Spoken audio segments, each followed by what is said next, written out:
I started this company with a couple of partners some 10 odd years ago with the goal of building it into a significant force within the industry. It's an odd industry in which and the commodities is an odd sector where small companies can grow into very large companies. There's a place for everybody.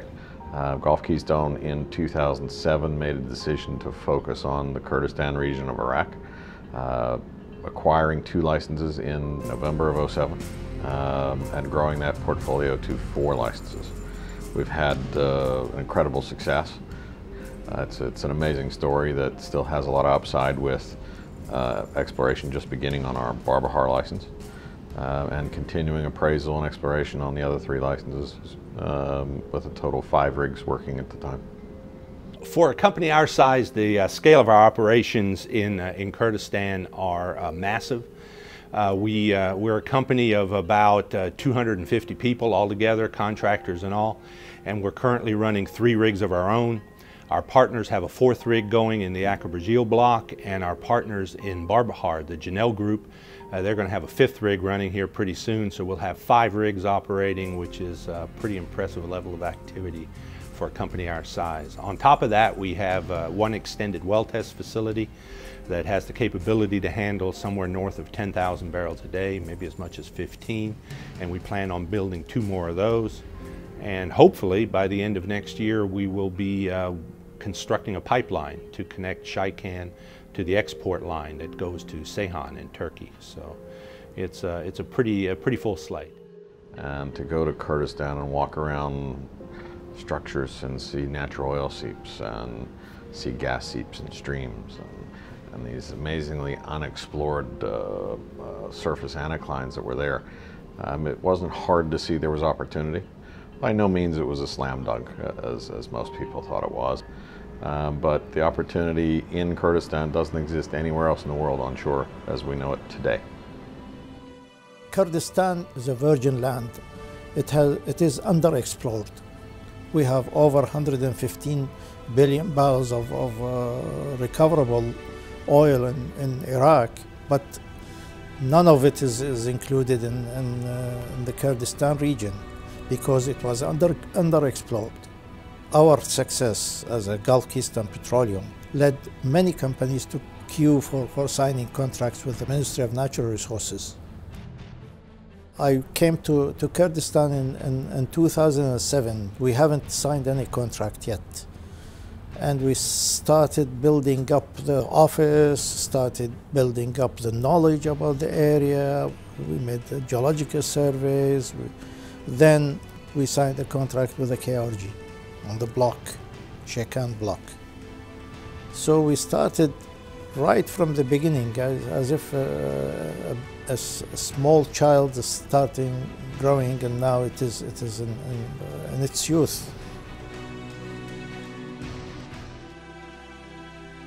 Having been one of the first companies into the region also enabled us to access acreage at improved terms. So you look at what premiums people are paying to acquire those assets compared to what we acquired them at, it's significantly different. Also, because we're an operator in the area, we operate 2 concessions. We operate Sheikh Adi and Shaikan, which are right next door to each other. And we've built up an operational base there. It's clearly allowed us to operate and do things in a very effective way. I mean, there are some other companies that are relatively well known in the area, have been in Kurdistan for quite some time, but they're only just now coming around to drilling their first wells. So we've been able to demonstrate technical competence as well as getting in at the right time. If you look at some of the published data for some of the majors, some of the bigger companies, the international oil companies, in the last couple of years, their finding cost to find a barrel of oil has run on the order anywhere from $5 a barrel to $20 a barrel. In Kurdistan right now, we're finding oil at somewhere around 4 to 5 cents a barrel.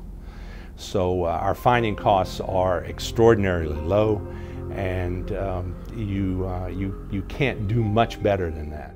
To come to a region where you have those sorts of finding costs per barrel and also onshore, much cheaper than operating offshore, then it's going to create a lot of interest. And so I think what we're now seeing is people waking up to this developing story and wanting to get in and get a piece of it, because clearly it's a strategic asset not only for the world but clearly for the Kurdistan region of Iraq. And the key to finding all this oil is that eventually you have to sell it to somebody and get paid for it. So the number one priority for us right now and for the next 12 to 18 months at least is to get a pipeline built, get ourselves connected to the export line, and have a reliable, dedicated export route for our crude oil. Current oil price is around about $100 a barrel. If we're producing 10,000 barrels of oil per day, that gives the company about $70 million free cash flow per year. So if we can get up to 20 or 30 or 40,000 barrels, then clearly you can see we can get up to a region of $280 million worth of cash flow. And the important thing to recognize about that is that's not something that's going back to the shareholders as profit. All that money will be reinvested into the project in order to increase the productive capacity of the Shaikan field. Clearly we're aiming for 400,000 to 500,000 barrels of oil per day from that project. Potentially it could be more, might be a little bit less, but that's roughly where we see the numbers coming out at this point in time. But clearly we're also guided by the Ministry of Natural Resources, who will tell us if some oil sales need to be diverted to the domestic market to meet their requirements as well. But what we have seen is that the net backs to the company through either the export sales or domestic sales have approximated to roughly the same number. So actually it makes no difference to the company on the whole whether we actually sell oil domestically or to the export market. Dr. Ashti, the oil minister, has an open door in his support and consultation for foreign operators, and his partnership and his liaison between the government and the foreign operators has been outstanding.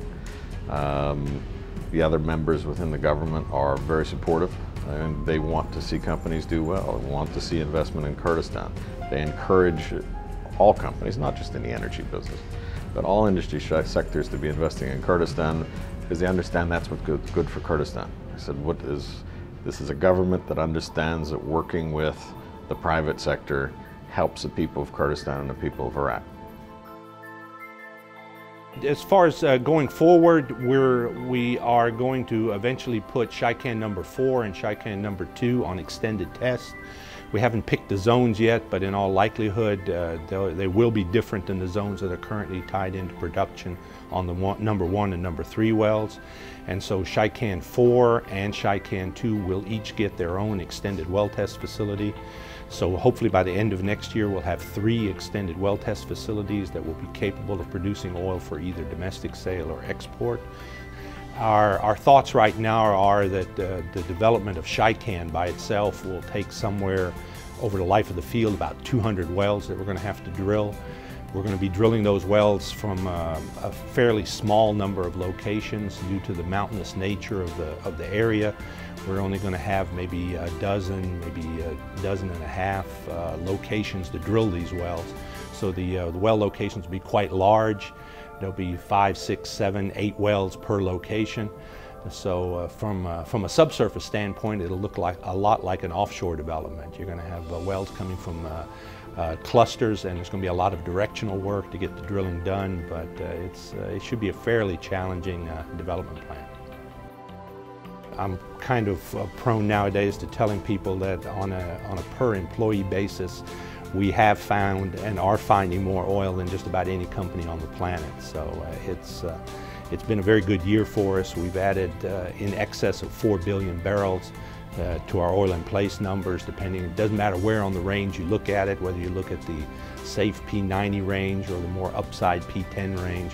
We've added a good 4 billion barrels of oil in place, and that's pretty darn good.